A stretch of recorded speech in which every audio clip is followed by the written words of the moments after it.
नमस्कार, मैं छत्तीसगढ़ अखबार के YouTube चैनल इंडिया आजकल के स्टूडियो से सुनील कुमार आज एक बड़ी ज़रूरी बात को लेकर आपके बीच में हूँ। इस बात को कई लोग मजाक समझ सकते हैं। लतीफ़ों की बात है ये। आपको लगता है कि लतीफ़ों की बात सुप्रीम कोर्ट तक पहुँच सकती है? और सुप्रीम कोर्ट में ये PIL जिसकी मैं बात कर रहा हूँ, जनहित याचिका, ये 2015 से चल रही है।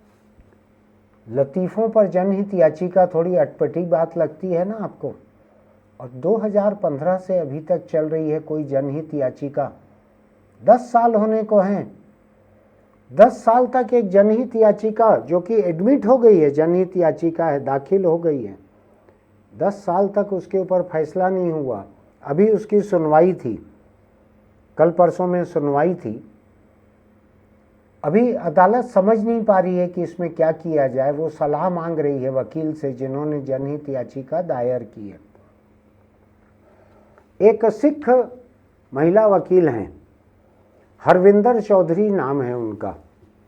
नाम से अंदाज नहीं लग रहा था मुझको, क्योंकि कई नाम जो हैं सिखों में औरत मर्द दोनों के रहते हैं। ये अंग्रेज़ी की खबर पढ़ते पढ़ते आखिर में जब अंग्रेज़ी में हर इस्तेमाल हुआ इस वकील के लिए तो मुझको पता लगा कि ये महिला है। खैर, इन्होंने अदालत में 2015 में एक याचिका लगाई कि सरदारों को लेके, सिखों को लेके जितने तरह के लतीफ़े हिंदुस्तान में चलते हैं उसको लेके वो अपमानजनक रहते हैं और सिख जो हैं वो आहत होते हैं, उससे परेशान होते हैं। आपने भी देखा होगा कई अखबारों में तो संता बनता जोक्स नाम से एक कॉलम ही रहता है। उसमें 2 सरदारों की, सिखों की तस्वीरें भी बनी रहती है, स्केच बने रहते हैं, संता बनता जोक्स। तो क्या किसी समुदाय के ऊपर, किसी धर्म के लोगों के ऊपर अगर लतीफ़े बनाए जाएं, वो उस धर्म के ऊपर नहीं बने रहते, उसके 2 कैरेक्टर ऐसे रहते हैं जो कि सिख रहते हैं, एक संता एक बनता, वो आपस में जो बातचीत करते हैं उससे लतीफ़े बनते हैं। तो सिख समुदाय जो है उसके ऊपर ये संता बनता जोक एक किस्म से बनने लगा। हालांकि उसके कैरेक्टर बात जनरल करते हैं, लेकिन फिर भी निशाना जो है सिख समुदाय बनने लगा, या सिख समुदाय के लोग उससे अपमानित महसूस करने लगे। दूसरा, आपको ध्यान होगा, अभी तो बहुत साल से मैंने नहीं सुना था, लेकिन जब मैं स्कूल में था उस समय की एक कहानी चलते रहती थी कि 12 बजे, दोपहर के 12 बजे सरदारों के दिमाग पे कोई असर हो जाता है, और अगर आप 12 बजे किसी से पूछो सरदार को कोई बात तो वो उटपटांग जवाब देते हैं। ऐसी एक धारणा प्रचलित थी, मजाक और मखौल, सिखों का मखौल उड़ाने के लिए इस किस्म की बात होती थी। एक कहानी ये आती थी कि अगर कोई सिख दही लेके जा रहे हैं, बर्तन में कुछ है, और आप पूछो सरदार जी क्या टाइम हुआ है, 12 बजे आप पूछो, तो वो हाथ को पलट के टाइम देख के बताएंगे, भले दही गिर जाए। ये मैंने अपने बचपन से सुना हुआ है इस बात को। और साथ में अगर सिख कोई बच्चा हमारे स्कूल में, कॉलेज में साथ में रहा तो हम लोग भी मजाक में उस समय बोलते थे कि तेरे 12 बज रहे हैं, इस तरह की अपमानजनक भाषा बोलते थे। मैं भी बोलता था, समझ नहीं थी उस वक्त उतनी। ये भी समझ नहीं थी कि किसी व्यक्ति के जाति या धर्म को लेकर इस तरह की कोई बात करना उनके लिए अपमानजनक हो सकता है। ऐसा अलग अलग कई जातियों के लिए था। कहीं कोई मारवाड़ी को मक्खी चूस बोल देते थे, कहीं सिंधियों को लेके कुछ बोल देते थे। ऐसे अलग अलग जातियों को लेके अपमानजनक बातें होती थी, अलग अलग धर्म के लोगों को लेकर भी। मुस्लिमों को लेकर कई तरह की अपमान की बातें आज भी हिंदुस्तान के सोशल मीडिया पर बड़ी पॉपुलर हैं। बहुत सारे, लाखों लोग, शायद करोड़ों लोग भी होंगे जो मुसलमानों के लिए हिकारत की बात लिखने को बड़ा हिंदू गौरव मानते हैं। ऐसे माहौल में हिंदुस्तान में सिखों के ऊपर बने हुए लतीफ़े या लतीफ़ों में सिखों का इस्तेमाल, उसके खिलाफ 2015 की PIL, हरविंदर चौधरी वकील हैं, उन्होंने लगाई है ये PIL। और इसमें बाद में दिल्ली की गुरुद्वारा प्रबंधक समिति जो है वो भी इसमें शामिल हो गई है। ये 2 जजों की बेंच है, जस्टिस भूषण आर गवई और के.वी. विश्वनाथन। ये इस मामले को सुन रहे हैं। इसको बड़ा जरूरी, अहम, महत्वपूर्ण मुद्दा माना गया है और जजों ने ये कहा है कि वकील हमको सुझाएं कि इस प्रचलन को रोकने के लिए क्या क्या किया जा सकता है। तो एक बात तो ये सामने आई है कि जो ऐसे संता बनता जोक्स जैसे सिखों के चरित्र लेकर, सिखों के नाम लेकर जो ऐसे जोक्स छापते हैं अखबार या कोई दिखाते हैं टीवी पे, उनके खिलाफ कार्रवाई की जाए। वर्षों पहले 2005 या 7 में मुंबई के किसी प्रकाशक को कुछ सजा भी हुई थी ऐसे एक मामले में कि सिखों के ऊपर बने लतीफ़ों की एक किताब छाप दी थी उन्होंने। दरअसल बहुत ज़्यादा मजाक सिखों के बारे में करने वाले जो एक बड़े मशहूर लेखक थे, बड़े महत्वपूर्ण लेखक थे, खुशवंत सिंह, एक समय पत्रकार भी थे। अच्छी पत्रिका इलस्ट्रेटेड वीकली का उन्होंने संपादन किया था। वो भी अपने कॉलम में कई बार लिखते थे इस तरह की बातें सिखों के बारे में, लेकिन वो सिख थे, चल गया। लेकिन मैं आपको इसकी थोड़ा ऐतिहासिक पृष्ठभूमि बताना चाहता हूँ जो आपको अभी नहीं मालूम होगी। क्यों मेरे बचपन से मेरे कॉलेज पहुँचने तक ये लतीफ़े चलते रहे और किसी ने बुरा नहीं माना। मैंने कभी नहीं देखा कि सिखों ने इसका बुरा माना हो, बल्कि अभी अदालत में चर्चा के दौरान ये बात हुई कि बहुत सारे सिख तो मज़ा लेते हैं संता बनता जोक्स का। ये बात सही थी, कुछ अर्सा पहले तक सही थी। कब तक सही थी मैं बताता हूँ आपको। 1980 के आसपास जब पंजाब में आतंक का दौर चला और जर्नैल सिंह भिंडरावाले के आतंकी स्वर्ण मंदिर से निकलते थे, बाहर जाते थे, छांट छांट के गैर सिखों को, मोटे तौर पर हिंदुओं को बस से उतारकर, ट्रेन से उतारकर मारते थे, मार के वापस चले जाते थे स्वर्ण मंदिर। वहीं उन्होंने डेरा डाला हुआ था। पूरे हिंदुस्तान में जहाँ जहाँ हिंदू बसे हुए थे, चूंकि हिंदुओं को निशाना बनाकर मारा जा रहा था तो बड़ी नाराज़गी थी। उस वक्त एक शब्द इस्तेमाल होता था पंजाब में आतंकियों के लिए, खाड़कू कहते थे, मुझको याद है अच्छे से, खाड़कू। यहाँ बाकी हिंदुस्तान में सिखों को आतंकी कहने के बजाय, टेररिस्ट कहने के बजाय खाड़कू कह दिया जाता था सिखों को। ये बात सही है कि सिख कम्युनिटी के कुछ लोग जो थे पंजाब में, भिंडरावाले और उनके आतंकी, उनकी हिंसा से, आतंकी हमलों से देश में हिंदू बड़ी बुरी तरह आहत थे। लोगों को लग रहा था कि ये बेकाबू हैं, कम्युनिटी इनके ऊपर काबू नहीं कर पा रही है और लोगों ने सिखों को तोहमत देना शुरू किया, खाड़कू कहना शुरू किया। मुझको ध्यान है यहाँ भी उस वक्त तक भी ये इतना बड़ा राजनीतिक मुद्दा नहीं था कि बातचीत में कोई किसी को खाड़कू कह दे रहे हैं। लेकिन जब ऑपरेशन ब्लू स्टार हुआ, भिंडरावाले मारा गया और उसके बाद उसके जवाब में प्रधानमंत्री इंदिरा गांधी के 2 सिख बॉडीगार्ड्स ने इंदिरा गांधी को मार डाला और उसको लेकर पूरे देश में सिख विरोधी दंगे हुए। सिखों को जगह जगह मारा गया। सिर्फ कांग्रेस के लोगों ने मारा होगा ऐसा मुझको नहीं लगता है। कई जगहों पे कांग्रेस के लोगों पे ये तोहमत आई कि उन्होंने सिखों को मारा। कई दूसरी जगहों पर गैर कांग्रेसियों ने भी सिखों पर हमले किए। मुझको इसलिए अच्छे से याद है कि मैं उन दिनों रिपोर्टिंग भी करता था, अखबार के लिए फोटोग्राफी भी करता था। और 1984 की तारीख मुझको अभी याद नहीं है, 84 के दंगे हुए थे। मैं छत्तीसगढ़ की राजधानी नहीं बना था रायपुर, अविभाजित मध्य प्रदेश का हिस्सा था। मैं इसी रायपुर में 3 दिन 3 रात लगातार कहाँ कहाँ आगजनी हो रही है दौड़ दौड़ कर उसकी तस्वीरें खींचना। उन दिनों डिजिटल कैमरे नहीं थे, फिल्म वाले कैमरे थे। तो एक दोस्त के घर पे डार्क रूम बनाया था, फिल्म में खुद ही डेवलप करता था, प्रिंट निकालता था, अखबार में ब्लॉक लगते थे, ब्लॉक बनवाता था, ऐसे बड़ा मुश्किल काम था। आज जितना आसान नहीं था कि मोबाइल फ़ोन से फ़ोटो खींच लो, 5वें मिनट वो अखबार में छपने चले जाए, ऐसा नहीं था, घंटों लग जाते थे।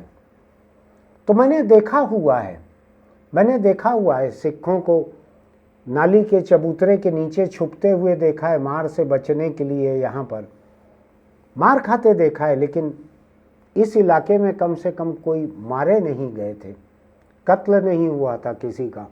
छत्तीसगढ़ में शायद 2 सिखों को मारा गया था उस वक्त, जो झारखंड सरहद में सरगुजा के इलाके में थे, जहाँ झारखंड का असर ज़्यादा माना जाता है। वहाँ पे 2 सिखों की हत्या हुई थी, बाकी छत्तीसगढ़ में नहीं हुआ था। अड़ोस पड़ोस के लोगों ने बचाया था, उनके गोदाम, ट्रांसपोर्ट कंपनी, उनकी दुकानें, बहुत सारी चीज़ें जली थी उनकी, लेकिन इंसानों को बचाया था लोगों ने। वो दौर था कि सिखों ने लोगों की बात का बुरा मानना शुरू किया।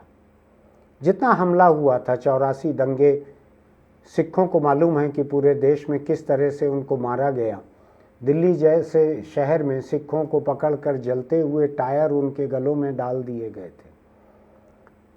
तब से सिखों ने लतीफ़ों का बुरा मानना चालू किया। उनको कोई खाड़कू कहे उसका बुरा मानना शुरू किया, लतीफ़ों का बुरा मानना शुरू किया। मानना यानी कोई सोच समझ के नहीं माना, उनको बुरा लगना शुरू हुआ। उसी के खिलाफ ये लतीफ़ा है। स्कूलों से छोटे छोटे बच्चे अपने क्लास के दूसरे बच्चों को चिढ़ाना शुरू कर देते हैं। अदालत में अभी ये चर्चा चल रही है कि कैसे स्कूली बच्चों को संवेदनशील बनाया जाए, उनको समझाया जाए कि इस तरह की भाषा का इस्तेमाल नहीं करना चाहिए। ये बात चल रही है, सुप्रीम कोर्ट में बात चल रही है। ये एक अलग मुद्दा है कि एक PIL जो इतनी ज़रूरी बात को लेकर है, 10 साल से चले आ रहा है PIL, खराब नौबत है ये। लेकिन मैं अब उस पर ज़्यादा कहना नहीं चाहता, मैं मुद्दे पे कहना चाहता हूँ। अकेले सिख नहीं है जो सामाजिक भेदभाव के शिकार हैं, बहुत सारे लोग हैं। आज हिंदुस्तान में मुस्लिम बहुत ज़्यादा भेदभाव के शिकार हैं। कोई उनको पठान कहेगा, कोई कुछ और गंदी गाली से उनको बुलाएगा। सोशल मीडिया पर खुलकर लिखा जाता है उनके खिलाफ। कोई सरकार कार्रवाई नहीं करती है। मैंने तो कांग्रेस की सरकारों को भी देखा है। छत्तीसगढ़ में 5 साल कांग्रेस की सरकार थी। छत्तीसगढ़ के ही बहुत से मुस्लिम विरोधियों ने हजारों लाखों ट्वीट किए मुसलमानों के खिलाफ, सरकार ने कोई कार्रवाई नहीं की। शायद कांग्रेस सरकार को यहाँ डर था कि उसको मुस्लिम हिमायती न समझ लिया जाए, हिंदू विरोधी न समझ लिया जाए। उसको लेकर बड़ी मेहनत कर रही थी कांग्रेस की सरकार। आपको याद है कि नहीं, एक बीरनपुर नाम की जगह थी जिसके ऊपर हमने बहुत से वीडियो बनाए थे और बहुत से एडिटोरियल लिखे थे अखबार में और इंटरव्यू किया था मैंने। बीरनपुर में पहले दिन एक हिंदू लड़के का, ईश्वर साहू का बेटा था, भुवनेश्वर साहू, उसका कत्ल हुआ था। अगले दिन 2 दिन बाद उसके जवाब में मुस्लिम बाप बेटे को मारकर फेंक दिया गया था जंगल में। कांग्रेस ने उनके लिए कुछ नहीं किया था, मुस्लिम के लिए। तो कांग्रेस यहाँ पे डरी सहमी थी कि कहीं उसकी हिंदूवादी छवि को चोट न लग जाए। भूपेश बघेल की सरकार बड़ी सावधान रहती थी, राम वन गमन पथ में लगी हुई थी। वहाँ पे कुछ मुस्लिमों की गुंजाइश नहीं निकल रही थी। तो इसलिए मुस्लिमों के खिलाफ जितनी हिंसक बातें उस समय छत्तीसगढ़ से लिखी जा सकती थी, लिखी गई थी। सरकार ने कुछ नहीं किया था। कांग्रेस के और भी राज्य थे उस समय, कुछ अरसा मध्य प्रदेश था, राजस्थान में भी था, कर्नाटक में है अभी। कोई राज्य सरकार ऐसे केस दर्ज नहीं करती है जो कि सांप्रदायिक तनाव के भड़काने वाले हैं, हिंसा फैलाने वाले हैं। कोई केस दर्ज नहीं होते। और जातियों को लेकर यही हाल है। मैं ST SC, दलित और आदिवासी तबकों को देखता हूँ, अनुसूचित जाति और जनजाति, इनको लेकर सरकारी दामाद कहा जाता है। इनको लेकर कहा जाता है कि क्या ST SC के डॉक्टर से अपना ऑपरेशन कराओगे, क्या ST SC के इंजीनियर से अपना मकान बनवाओगे, क्या ST SC का वकील रखोगे अगर फांसी के फंदों पे पहुंचोगे तो। ऐसी कई तरह की बातें उनके लिए अपमान की कही जाती हैं। लतीफ़े भी उनके बारे में बनते हैं। कहावत और मुहावरे तो मैं बतलाऊं आपको, हिंदुस्तान की खड़ी बोली हिंदी जो अभी जिसका मैं इस्तेमाल कर रहा हूं, इसके शुरू होने के सैकड़ों साल पहले से जितनी जन भाषाएं हैं, बोलियां हैं, जितनी अलग अलग, अवधी है, छत्तीसगढ़ी है, मालवी है, हरियाणवी है, कई तरह की बोलियां हैं हमारे यहाँ। यहाँ छत्तीसगढ़ के भीतर ही कहीं गोंडी है, कहीं हल्बी है, कहीं सरगुजिया है, कई तरह की बोलियां पूरे देश में, हजारों बोलियां हैं हिंदुस्तान में। उनमें इतने किस्म के फूहड़, कहावत और मुहावरे बने हुए। मेरे पास मोटी किताब है, उसमें जातियों को लेकर है, अछूत को लेकर है, उसमें औरतों के खिलाफ है, उसमें विकलांग लोगों के खिलाफ है। अभी मेरे एक बड़े जानकार दोस्त हैं कलकत्ता यूनिवर्सिटी से, वो रिटायर्ड प्रोफेसर हैं। उन्होंने किसी बात को लिखा कि बुद्धिजीवी बहरे होते हैं, तो मैंने नीचे लिखा उस पे फेसबुक पे कि बहरा होना जो है एक शारीरिक तकलीफ की बात है, विकलांगता है ये। इसको लेकर आप ऐसा नहीं कर सकते कि बुद्धिजीवी सोच समझ के नहीं सुनते हैं गरीबों की बातें। ऐसे लोगों को आप बहरा नहीं कह सकते। बहरा तो मजबूरी में है जो नहीं सुनता है। बहरा को आप गाली की तरह इस्तेमाल मत कीजिए। लेकिन लोग संवेदना शून्य है, कम से कम हिंदी भाषा के बारे में मैं कह सकता हूँ। वो अंधे को अंधड़ा कहेंगे, वो लंगड़े को लंगड़ू कहेंगे, वो किसी का हाथ टूटा हुआ है उसको लूला कहेंगे, ठुठवा कहेंगे, किसी को टकला कहेंगे अगर सिर पर बाल नहीं है तो, किसी को बोलते बोलते अगर कोई हकला रहा है तो उसको हक्कू कहेंगे, किसी के उच्चारण अगर ठीक से नहीं है तो उसको तोतला कहेंगे। हर तरह की शारीरिक विकलांगता के लिए हमारे यहाँ एक हिकारत है। नतीजा यह है कि जाति और धर्म के बारे में भी वो हिकारत वहाँ तक पहुँच जाती है। संवेदनशीलता अकेले जाति और धर्म के बारे में नहीं आ सकती। ऐसे में फिर आपको महिलाओं के बारे में संवेदनशील होना पड़ेगा।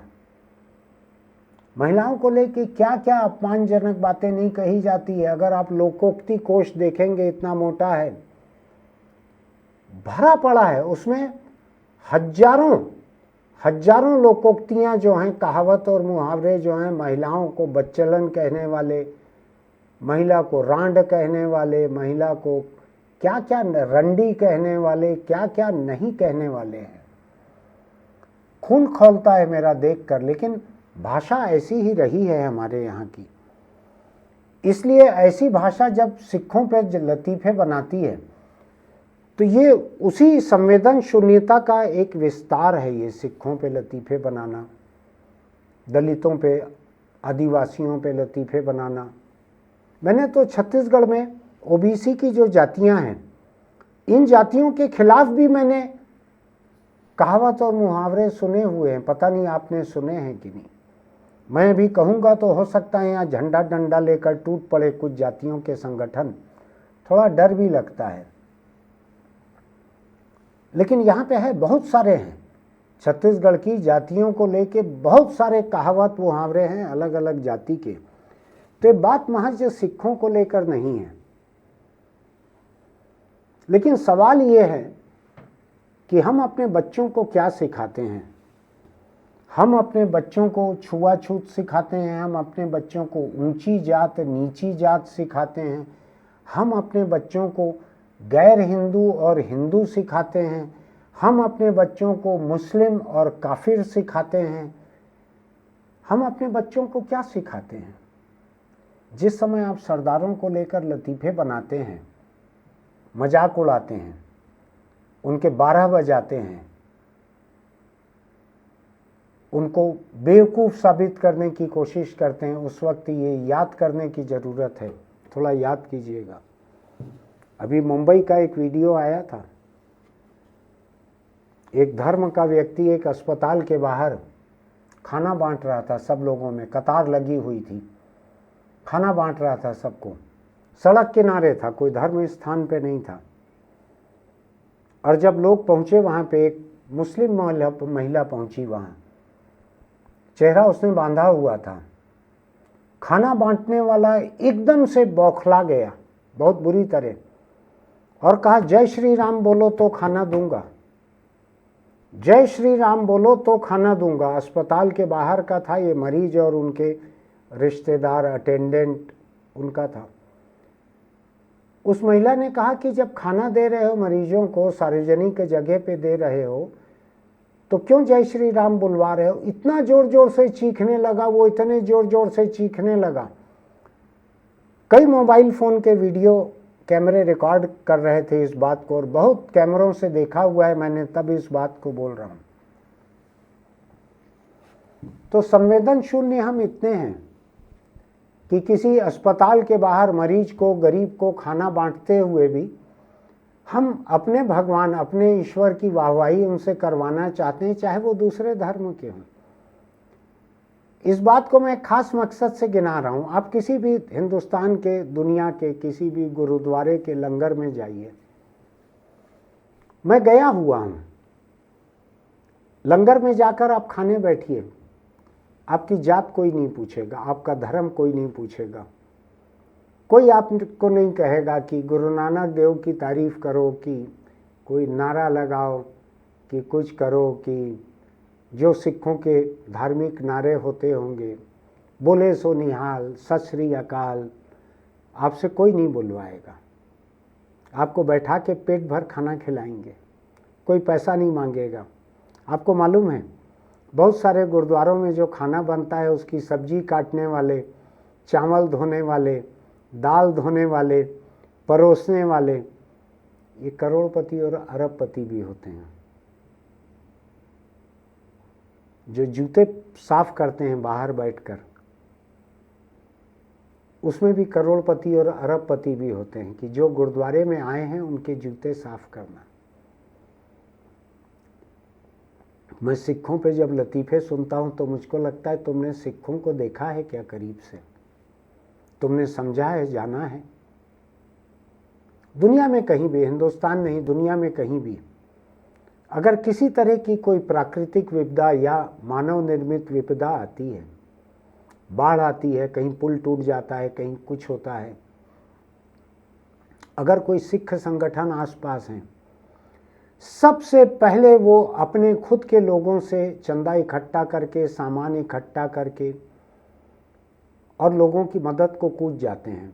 कमर तक पानी में डूबे डूबे वो लोगों को बचाते हैं, नाव को पकड़ कर चलते हैं, उसमें लोगों की ज़िंदगी बचाते हैं, खाना पहुंचाते हैं। पूरी दुनिया में जहां वो मौजूद हैं वहां लोगों की मदद को सामने आते हैं। ये इतना महान पंथ है, ये इतना महान धर्म है। और धर्म कोई दस्तावेज नहीं होता है। मैं ऐसे किसी दस्तावेज की इज्जत नहीं करता जिसको मानने वाले लोग जो हैं हिंसा करते हों, जिसको मानने वाले लोग जो हैं घटिया हरकत करते हों। इसलिए मैं कह रहा हूं कि मैं उस दौर में जब भिंडरावाले के आतंकी कत्ल कर रहे थे, उस दौर के सिखों की मैं आलोचना करता हूं कि वो अपने धर्म के उस आतंकी को काबू नहीं कर सके। उससे उनके धर्म के प्रति जो सम्मान था लोगों में, वो उस दौर में कुछ अरसे के लिए कम हुआ। लेकिन बंदूक के सामने किसका हौसला हो सकता है? बंदूक के सामने कितने लोग खड़े होकर विरोध कर सकते हैं? हिंदुस्तान की सरकार को भी, पंजाब की सरकार को भी हिंदुस्तान की फौज भेजनी पड़ी थी। लेफ्टिनेंट जनरल सुंदर जी की अगुवाई में ऑपरेशन ब्लू स्टार हुआ था। खैर, तो मैं सिखों के बारे में कहना चाहता हूं, एक भी दूसरा धर्म बताइए, एक भी दूसरा धर्म बताइए जिसका जो मुख्य ग्रंथ है गुरु ग्रंथ साहब, उसमें अलग अलग कई धर्मों के संतों की, कवियों की वाणी जोड़ी गई है। उसमें कबीर को जोड़ा गया है, रैदास को जोड़ा गया है, रहीम को जोड़ा गया है, कितने लोगों को जोड़ा गया है। मेरी धर्म की जानकारी बहुत कम है, लेकिन गुरु नानक देव ने उसमें किसको किसको नहीं जोड़ा है। दुनिया का दूसरा कोई भी धर्म ग्रंथ अगर ऐसा आपको मिले तो मुझको बताइएगा जिसमें दूसरे धर्म के जो सबसे नीचे समझे जाने वाले जातियों के जो लोग थे, संत थे, कवि थे, उनकी लिखी हुई बातों को सम्मान के साथ सिख पंथ के सबसे पूजनीय ग्रंथ गुरु ग्रंथ साहब में जोड़ा गया है उनकी बातों को। आज आप उनका मजाक उड़ाते हो। आपके आसपास कभी मुसीबत अगर आएगी ना, सबसे पहले जो लोग मदद को सामने आएंगे, जान लीजिएगा वो सिख होंगे। अगर आपके इलाके में बसे हुए हैं तो सबसे पहले सिख लोग आपकी मदद को सामने आएंगे। बहादुर कौम है ये। हिंदुस्तान की फौज में सबसे आगे रहते हैं सिख, शहादत देने में आगे रहते हैं, लीडरशिप में आगे रहते हैं। दूसरे धर्मों को लेके अपमान की बात नहीं करते।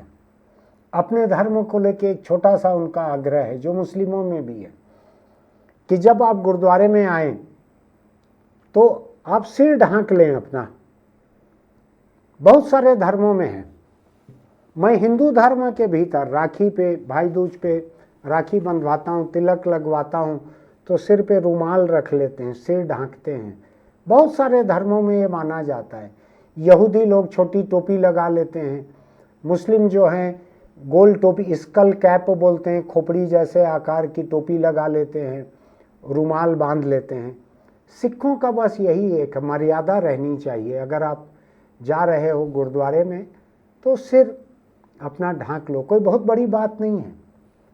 वो अपनी महिलाओं से भी कहते हैं, गुरुद्वारे में जब सिख महिलाएं जाती हैं तो चुन्नी से सिर ढांक लेती हैं। बस आपसे कोई वो मंत्र नहीं पढ़वाते, वहाँ पे आपसे पहेलियाँ नहीं पूछते कि अपने धर्म की पहेली बताओ, सिख धर्म की। कोई सवाल जवाब नहीं करते, कुछ नहीं करते। उनको चेहरा देख के मालूम रहता है, उनको हुलिया देख के, पोशाक से जो पहचानते हैं हिंदुस्तान में, उनको वेशभूषा से, पोशाक से पता रहता है कि ये सिख नहीं है।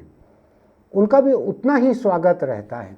उनकी अलग कतार नहीं रहती, उनको ठंडी रोटी नहीं दी जाती, उनको अलग पंगत में नहीं बैठाया जाता, एक ही जगह एक सा लंगर छकाया जाता है। ऐसी महान बिरादरी है सिखों की। मेरे मन में बहुत सम्मान है। मैं देखता हूँ कि इंसानी मुसीबत जब रहती है, सबसे आगे रहते हैं सिख मदद करने को। इसलिए उनके बारे में अपमानजनक जुबान में बोलने के पहले, उन पर लतीफ़े बनाने के पहले, लतीफ़ों को दोहराने के पहले, हर किसी की तो ताकत भी नहीं रहती लतीफ़े बनाने की। अधिकांश लोग इधर उधर से नकल करते हैं। ये सब करने के पहले सोचिएगा कि आप एक बड़ी बहादुर और बड़ी कुर्बानी देने वाली, बड़ा त्याग करने वाली, बड़ी मददगार कौम का अपमान कर रहे हैं, जो इसके लायक नहीं है। आपकी औकात नहीं है कि आप सिखों का अपमान कर सकें। ये मूर्ख नहीं है वो सिख जो बिना जात धर्म पूछे सबको खाना खिलाते हैं। मूर्ख नहीं है। मैंने जगह जगह पूरे हिंदुस्तान में देखा है कि बाढ़ आ गई, कुछ हो गया, मुस्लिमों के लिए नमाज पढ़ने को जगह नहीं बची, सिखों ने गुरुद्वारे खोल दिए कि आओ यहाँ पे नमाज पढ़ो। रमज़ान का समय था तो उनके रोज़ा इफ्तार के लिए वहाँ पे उन्होंने शाम होने के बाद, सूरज ढलने के बाद वहाँ पे जो भी खाने का इंतज़ाम करना रहता है, वो इंतज़ाम मुस्लिम कम्युनिटी के लिए बहुत सारे गुरुद्वारों में ये होता है। और मैं बतलाऊँ आपको, पंजाब के गुरुद्वारों में ये बहुत होता है। जिस पंजाब ने विभाजन के दिनों में, जिसको अभी विभाजन विभीषिका दिवस मनाया जाता है इस देश में, सबसे ज़्यादा कत्लेआम पंजाब में हुआ था उस वक्त। उस पंजाब में सिख जो हैं गुरुद्वारे खोल देते हैं मुस्लिमों के लिए कि आके यहाँ नमाज पढ़ो, यहाँ रोज़ा तोड़ो, यहाँ रोज़ा इफ्तार होगी। चारों तरफ होता है ये, चारों तरफ। कोई और कौम इतनी दिलदार दिखे, कोई और धर्म इतना दिलदार दिखे तो मुझको बताना। इन तमाम बातों को मैं इसलिए कह रहा हूँ कि जिस दिन तुमको सिखों का मजाक उड़ाने, लतीफ़ा सुनाने की बात समझ में आए, तुमको लगे कि ऐसा करना ठीक है, उस दिन जान लेना कि तुम दुनिया की एक सबसे महान कौम, सबसे महान समाज का मखौल उड़ा रहे हो। क्या तुम खुद उस लायक हो? ये बोलते बोलते ही मेरे कैमरा पर्सन ने अभी मुझको याद दिलाया कि जिस वक्त कोरोना और लॉकडाउन चल रहा था और मेरे शहर से निकलकर, मुंबई से निकलकर कलकत्ता तक ऐसे 1,000 1,500 किलोमीटर जो पैदल चलते हुए जो लोग जा रहे थे, उनके लिए सबसे अधिक जो सड़क पर खड़े होकर उनको खाना खिलाना, आगे तक पहुंचाना, मलहम पट्टी करना, सिख थे उसमें। मैंने अपने इलाके में देखा है, बाकी इलाकों का जगह जगह सुना है, सिख थे। खाना बनाते थे, खिलाते थे मजदूरों को जिनसे उनका कोई लेना देना नहीं था। जो किसानों का आंदोलन चला था, आपको ध्यान है, दिल्ली की सरहद पे, जिसके बाद मोदी सरकार को 3 कानून वापस लेने पड़े थे। आंदोलन करने वाले भी सिख थे। वहाँ पे खाना बनाने और खिलाने वाली जो है महिलाएं, बूढ़ी महिलाएं, बुजुर्ग महिलाएं, वहाँ रोटी बना बना के खिलाती थीं लोगों को। चलते ही रहता था वहाँ पर, लंगर चलते ही रहता था। आपको ध्यान है ना, जिनके बारे में एक अभिनेत्री ने जो बाद में सांसद बनी, उसने कहा था ये 100 रुपए लेकर आंदोलन में आई है, याद है ना आपको?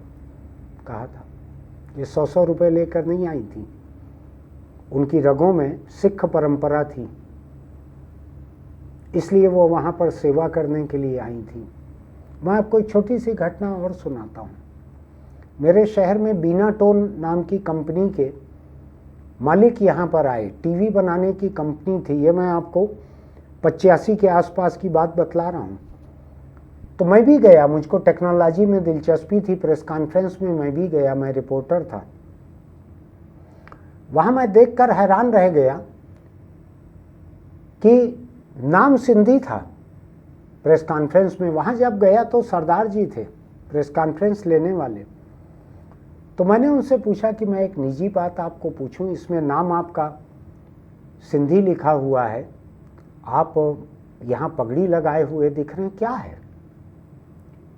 उनसे मुझको ये जानकारी मिली, उन्होंने कहा पंजाब में ये परंपरा है, बहुत सारे लोग अपने परिवार के बड़े बेटे को या एक बेटे को सिख बनाते हैं।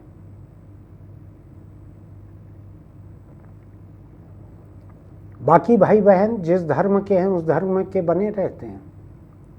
एक बेटे को सिख बनाते हैं, ऐसा बहुत सारे परिवार करते हैं। उन्होंने कहा कि मैं अकेला नहीं हूं ऐसा, तो मेरे परिवार ने मुझको सिख बनाया था। बाकी लोग हमारे घर के सिंधी हैं, वो हिंदू धर्म को मानते हैं, मैं सिख हूं। सरनेम उनका वही चले आ रहा था। सिहर उठता है मन कि जिस धर्म का इतना सम्मान लोग करते हैं, उस धर्म को लेके मैं और आप, हमारे बच्चे, कहीं सरदार जी के 12 बजाते हैं, कहीं हम सरदार जी को मजाक उड़ाते हैं, कहीं हम संता बनता जोक्स बनाते हैं। बंद कीजिए इसको।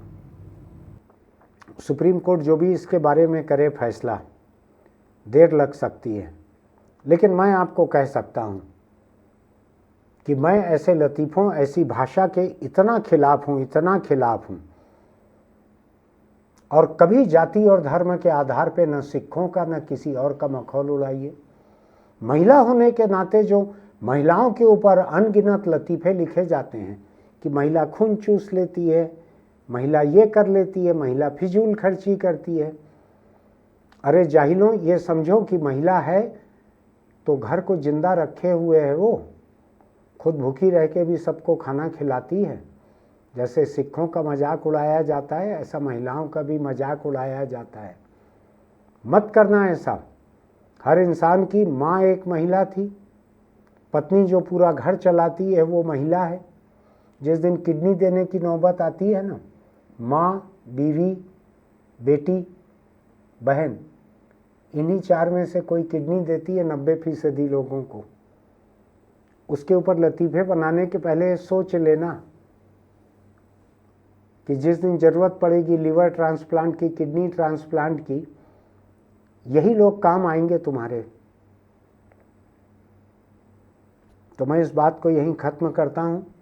ये सबको समझने की ज़रूरत है कि किसी धर्म या जाति को लेके इस तरह का मजाक नहीं उड़ाना चाहिए। जब आपको लगे कि सिखों का मजाक उड़ाना है, लतीफ़े बनाना है, सिखों की महानता के बारे में थोड़ा सा पढ़ना।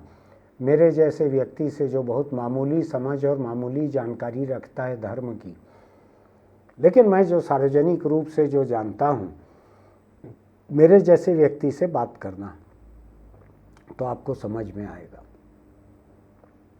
आपको मेरा एडिटोरियल अगर अच्छा लगा होगा तो हमारे YouTube चैनल इंडिया आजकल को सब्सक्राइब कीजिएगा, नोटिफिकेशन की बटन दबाइएगा, लाइक कीजिएगा, कमेंट कीजिएगा।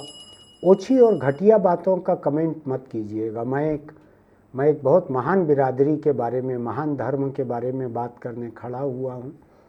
मैं किसी धर्म को नहीं मानता हूँ, लेकिन मैं उस धर्म के जो इंसान हैं, वो जो काम करते हैं, मैं किसी भी धर्म को उतना ही सम्मानजनक मानता हूँ जितने सम्मानजनक उस धर्म को मानने वाले लोग रहते हैं। ध्यान रखिएगा इस बात को। किसी भी धर्म का सम्मान या अपमान करने के पहले ध्यान रखिएगा कि उस धर्म को मानने वाले लोगों के कर्म कैसे हैं। अनुयायी जो रहते हैं, धर्मालु जो रहते हैं, उनके कर्म से धर्म का सम्मान या अपमान तय होता है।